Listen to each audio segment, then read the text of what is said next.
Welcome to V999 news. Simhachalam చందనోత్సవంలో జరిగిన విషాదకర ఘటనలో అంతా ఉలిక్కిపడ్డారు.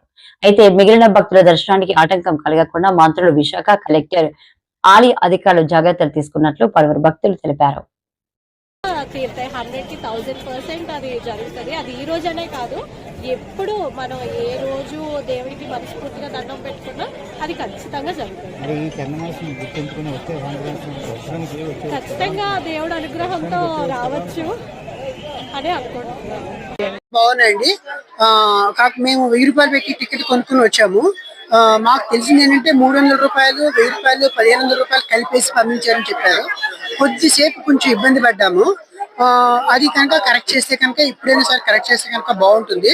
మేము అనుకున్న దానికంటే కూడా తక్కువ టైంలోనే మాకు దర్శనం అయిపోయింది. సో సౌకర్యాలు, వాటర్ బాటిల్స్ అన్ని పెట్టారండి, అవన్నీ బాగున్నాయి. ప్రతి చోట కూడా వాటర్ బాటిల్స్ అవైలబిలిటీ ఉంది. పోలీస్ కానిస్టేబుల్స్ వాళ్ళంతా కూడా బాగానే ఉన్నారు. ఒక్క మందిరం లోపల మాత్రం 100 to 120 feet డిస్టెన్స్ లో మాత్రం కొంచెం తోపుడు అది జరిగింది. అక్కడ పోలీస్ కానిస్టేబుల్స్ లేరండి లోపల వైపు. అదర్ దాన్ దట్ పోలీస్ అది అంతా కూడా చాలా బాగుంది. ఓవరాల్ అంతా బాగుందండి. అన్ని అరేంజ్మెంట్స్ బాగానే చేశారు. వాలంటీర్స్, పోలీసులు అందరూ కూడా చాలా మంది ఉన్నారు. అడుగడుగున్నా కూడా వాళ్ళు హెల్ప్ చేశారు. ఏదైనా అవసరం అడిగినా, ఏదైనా ఇన్ఫర్మేషన్ అడిగినా కూడా వెంటనే చెప్పారండి. అంతా బాగుంది.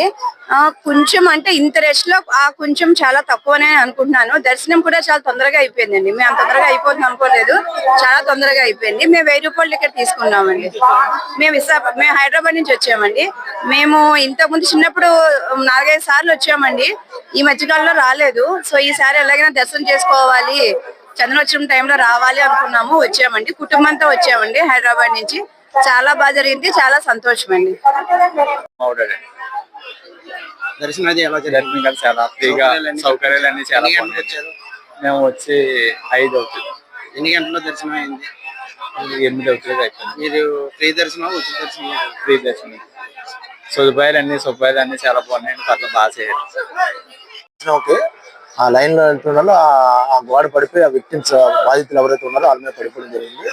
మనం గోడ పడిపోయిన వెంటనే పెద్దగా అరుపులు అరవడం వల్ల మన ఆల్రెడీ 2 టీంలు ఇక్కడ డిప్లాయ్మెంట్ ఉన్నాయి. SDRF 16th బెటాలియన్ విశాఖపట్నం వాళ్ళు 2 టీంలు ఇక్కడ డిప్లాయ్ అంటే ఆల్రెడీ ఒక టీం A షిఫ్ట్, ఒక టీం B షిఫ్ట్ గా ఉన్నతాధికారులు మనకి నిర్ణయించడం జరిగింది. ఒక టీం ఆల్రెడీ మన ఆన్ డ్యూటీలో ఉంది.